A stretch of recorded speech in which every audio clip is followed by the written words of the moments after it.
Welcome to another edition, yes, of Yuba Sutter's Rough Notes and Casual Thoughts. I'm John Cassidy, and I'm joined by two amazing people, the media empire, if you will, of Yuba Sutter. That would be Chuck Smith, the editor of the Appeal Democrat. Chuck, good to see you. Hey. All good? Yeah. Cool. And then, of course, Tower Media, 93Q, Mr. Extraordinaire here, Bob Fischetti. Bob, I'll just wave at you because it's a long reach for me, and I don't want to pull a back muscle, so I'm getting old. How are you?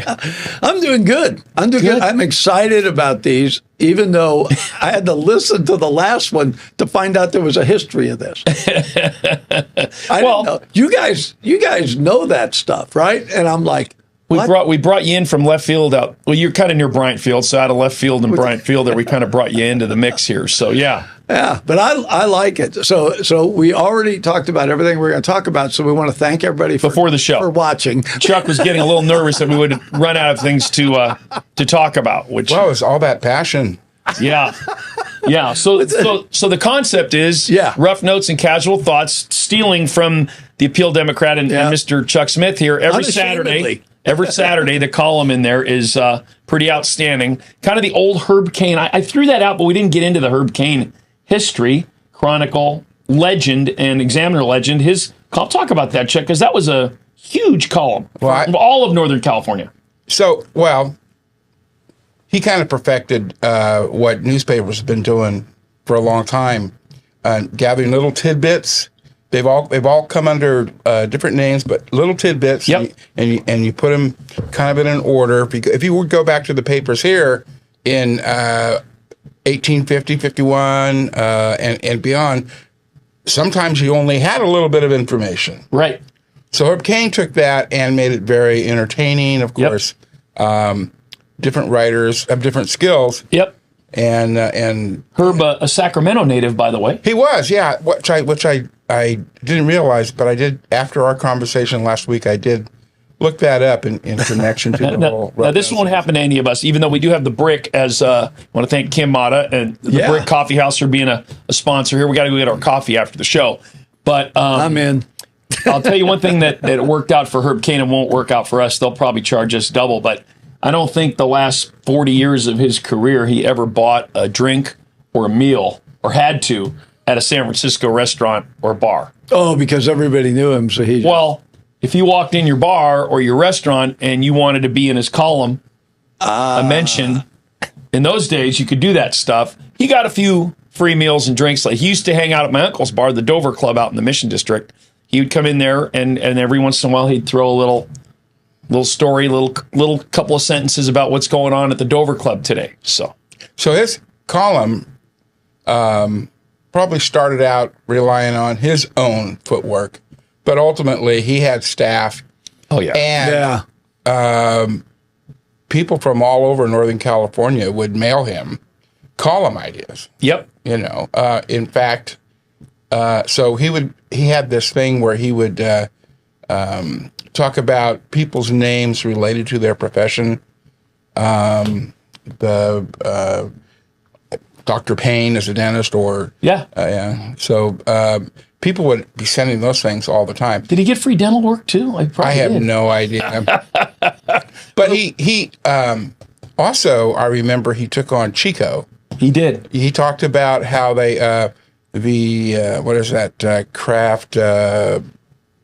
It's not real cheese. It's the processed cheese. Oh, Velveeta. Velveeta. You can find that in the deli section. That's good knowledge. That's right. I forgot about that. And so he had a way of poking fun. He tried to turn Chico into a gourmet Velveeta community. I mean, he was originally from the Sacramento Valley, and he would poke fun at the Sacramento Valley. Oh, yeah. Yeah. He hit the big time. But he was truly a media superstar before there really was media superstars in newspaper anyway. He was big time.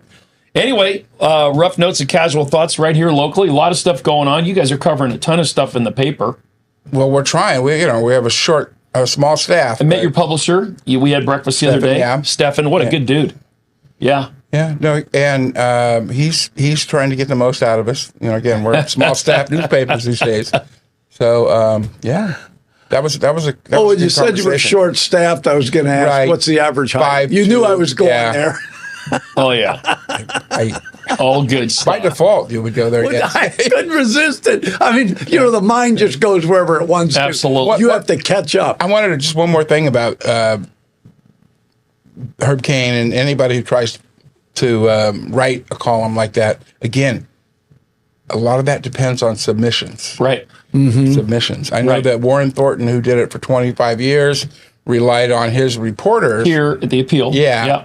Relied on his reporters to bring stuff. And that's how you curried favor with your boss, is to make sure that you have one or two good rough note items for him. And his daughter said that he would go down to in his basement. He lived here in West Marysville. Yep. On Thursday nights and type up rough notes and casual thoughts based on anything he brought.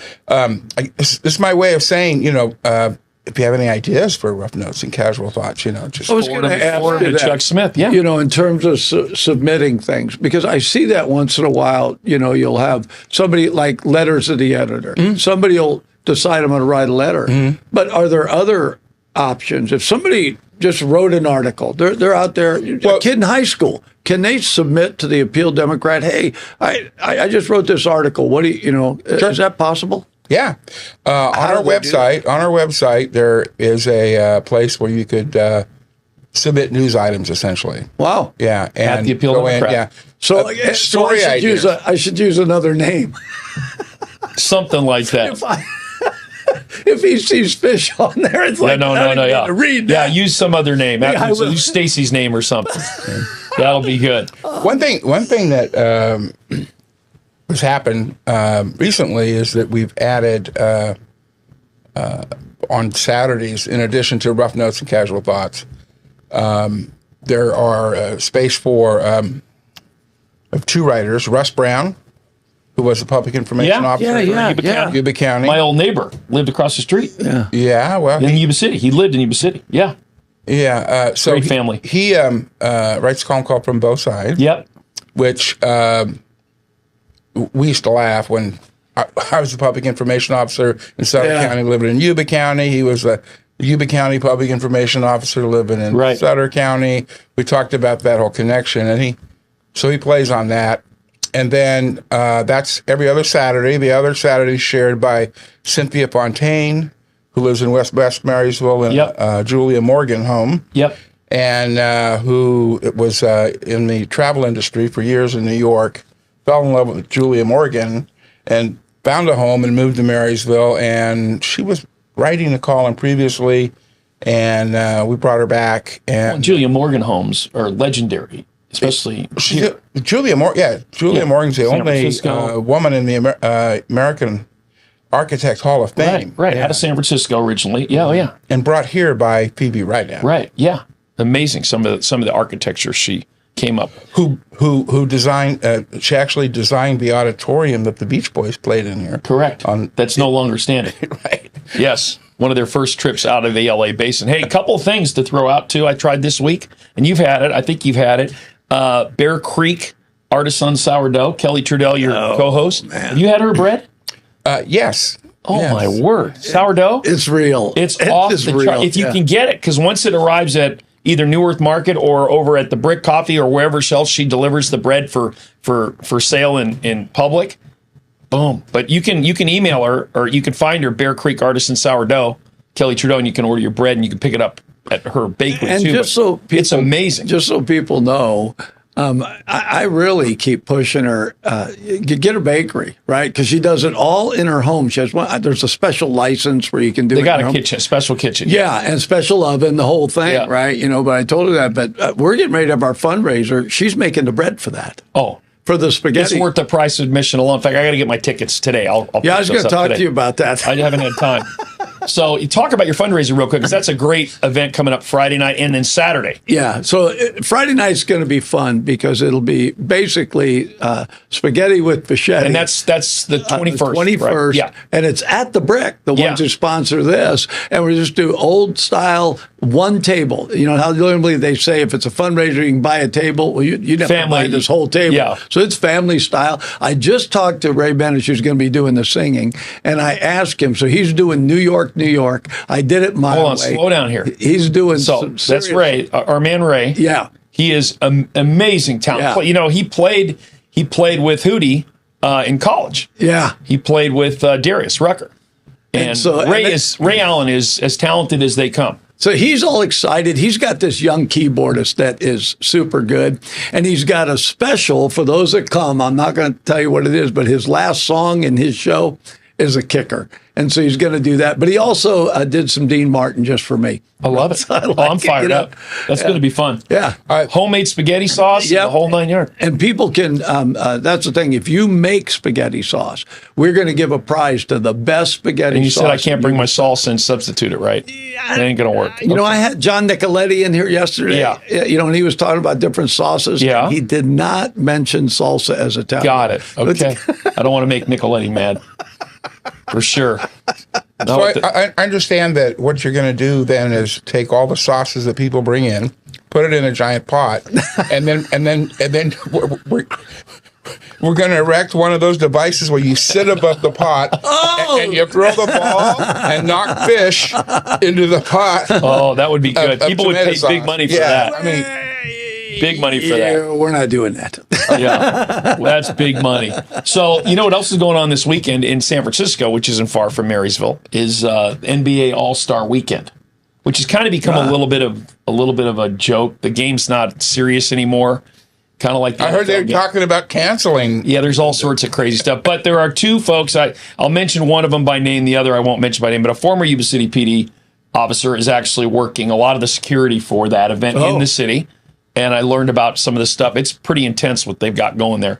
But the other individual that's down there is the former Yuba College legend who made it to the NBA in the first round as a first-round draft pick for the Warriors, won a title with Steph Curry. But our own locally grown Festus Ezeli, the former center for the Warriors, his career was cut a little short because he had a really serious knee injury. He tried to come back for him. They couldn't do it. But anyway, long story short, he is in the celebrity pickleball tournament against a bunch of celebrities, including Brandy Chastain, who played on that Olympic team, famous Santa Clara player, and Chris Mullen, the former Warrior, his broadcast partner. But the cute thing about the whole tournament is that Festus is 7 feet tall, and his partner is John Isner, who retired from the ATP tennis tour, who was a top 10 tennis player, played at Wimbledon finals and you name it.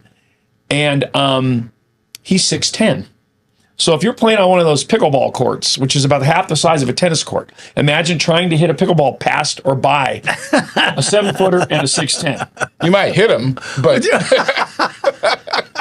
you're not necessarily are they going to get their racket there to bounce it off. I'm not saying. They're an awful big target. So we have a little connection down there in the NBA All-Star Weekend there from Yuba Sutter. Another interesting tidbit is in 2006, so for 10 years over at the Racket Club, you had the Sunset Molding, thank you, John and Trish Morrison, the Sunset Molding Tennis Challenger Tournament, which was a professional tennis tournament where we had players come through for 10 years that ended up playing literally in the finals at Wimbledon. Wow.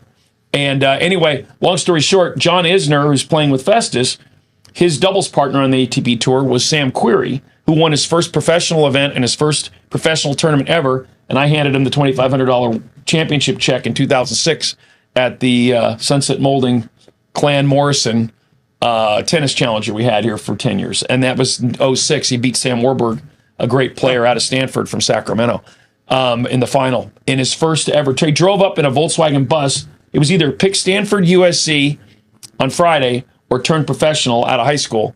And at 18 years old, this kid turned professional, came up here. He had like 130 mile an hour serve. Sam did. But Sam's like 6'7", and his doubles partner was John Isner, who's playing with our man Festus. So, a lot of good information you get here on Rough Notes and Casual Thoughts. You could use at cocktail parties around town. Yeah. At some point. That was actually cocktail parties was where all the Rough Notes and Casual Thoughts used to come from. They were right in the middle of one of those. Yeah. But, again, one person can't get out to that many. And you did a story this week about the old cannery site, right? That's the Del Monte cannery site off of B Street, right? Well, actually, it was first a cannery back in 1890, according to... Wow. Yeah, so it was, I believe, the first cannery and fruit packing. So Yuba City's looking at possibly the development of that property finally. It's 2 acres. It's off of B Street at... well, you got the hotel near there now. You got all the Sutter Health down there. I mean, there's a lot going on in that spot. Yeah. So they have a grant to $2 million grant to basically. Well, first off, they do some outreach with the community. What would you like to see? But while they're doing that, they're doing all the engineering to get it cleared. The infrastructure. The very first phase, the first grant they got for this was actually 2010. So it's a long time coming. Wow. It's a long process. So it was cannery fruit packing, and then it was for 50 years a agricultural chemical company's base of operations. They did everything from store chemicals there and work on vehicles. It was a trucking company, trucking outfit. So it's classified as brownfield because of the toxins. Yep. Yeah. So there's a survey. They got to clean it. Survey City of Yuba City is doing. You can call them. If you go online to our store, you can actually get a link to a Survey Monkey, and the questions they ask were, "What would you like to see that property be?" Interesting. And that is. That's what I'd want to see. That's a requirement of the interesting. grant. Yeah. I'd like it to be something, That's becoming... Well, question, market rate apartments, affordable housing, parks, retail, what? Well, that little corridor corridor starting to develop and has over the last few years. So it's coming. Another bit of news for Yuba City. They're losing Diana Langley, their city manager. I heard that. She's going to Louisville, Colorado. Not Louisville, Kentucky. Louisville. When I first looked at it, and God bless Diana, she's been a great city manager and city employee. She's a fantastic engineer. Incredibly bright. Yeah, really good. It's going to be really sorry to lose her. Yeah. She was public works director. Yes. Prior to, She's really sharp. And then she was the interim, and that's when I met her, when she was the interim, and I went, man, you need to take this position. She's just brilliant. Oh, we pushed her for a long time. Yeah, she really is. I think part of it, she's not going to say this, but I'll say it. I mean, I was part of helping trying to get Measure A. We tried to get Measure D passed this time, and trying to get the roads, money for the roads and stuff. And people at some point are going to have to step up and pass one of these. We got the lowest sales tax rate in the state over there in Yuba City. And the roads, everybody complains about them, but it costs money to fix them, and you can only control that locally. And I think part of the issue is just you're going to lose good people like Diana when they got to manage on the knife's edge all the time. Mm-hmm. And there's some infrastructure issues over there that have got to get dealt with. And we, with the lowest tax rate, sales tax, and I'm the anti-tax guy of all time, but if we don't fix our own roads, we're going to end up driving on dirt and some of the other policing and fire issues that we could help solve with just a little bit of extra sales tax. People go over to Costco, they drive over from Yuba City, and they pay 8.25 over in Yuba County. They don't even think about it, So, but at some point that will have to turn around because we need to make sure that our roads, we're not driving on dirt. Well, I think what surprised me, because I had people come on the air, for and against and whatever, right? And, I'm with you. I don't want any more taxes. But I was shocked to find out that 1%, that the whole amount stayed locally, and that we only get 1%. So it would have doubled the income to do what they're doing. And it's locally controlled, to your point. It's not the state. It doesn't go to the state and then come back. Yeah. It stays See, here. I didn't realize that how much of that tax leaves here that you pay. I thought more, at least half. Well, if you go around the region, there's people at 9, 10, some of them 11%. Yeah.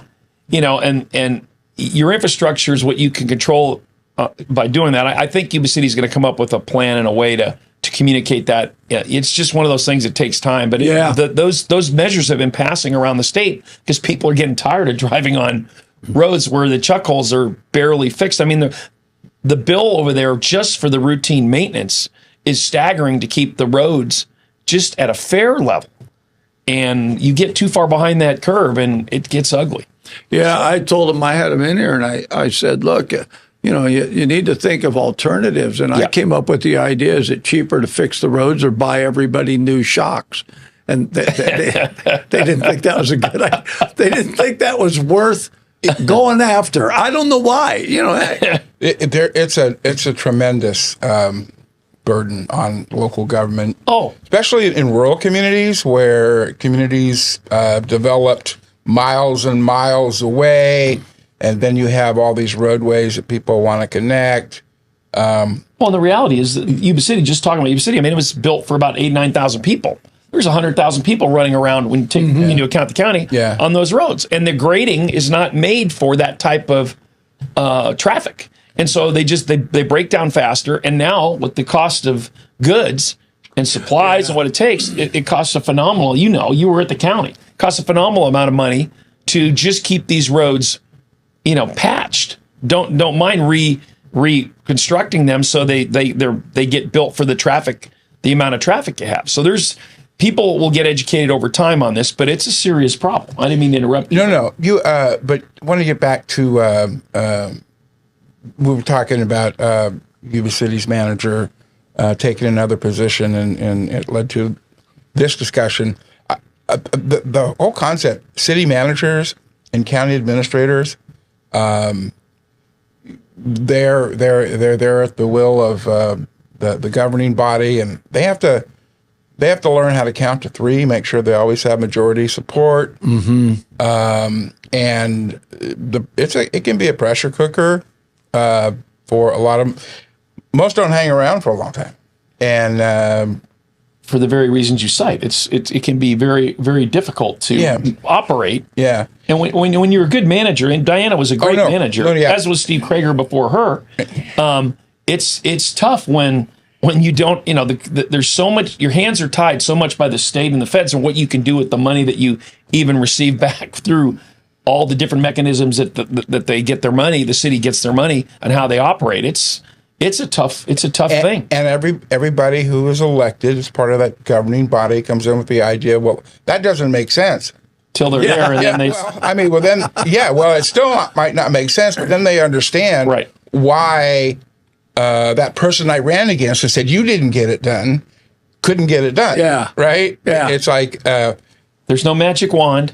Well, it's always no magic pill. It's a real conundrum. I don't care what level of government. I just joined the Yuba College Board, and the things I'm learning about all the strings attached to everything they try to do from the state makes it really difficult to move an organization forward as fast as you'd like. And the leadership at Yuba College, with Sean, the new chancellor for the district, and Tawny up here at Yuba College here in Yuba Sutter, has just done a phenomenal job. But they have very little wiggle room too. They've got to manage very, very carefully. So they're tough roles. All those roles are tough. Yeah. So I have a great deal of respect for the people who run for local elected office. I've been to more local government meetings probably than anybody serving on any of the probably boards. in the history of Yuba Sutter. Going back to when I was a reporter. Sure. I mean. And what my takeaway working with them, reporting on them, is I haven't come across somebody yet who didn't have this community's best interest at their heart. Yeah, they come at it with different approaches, and then you have your staff.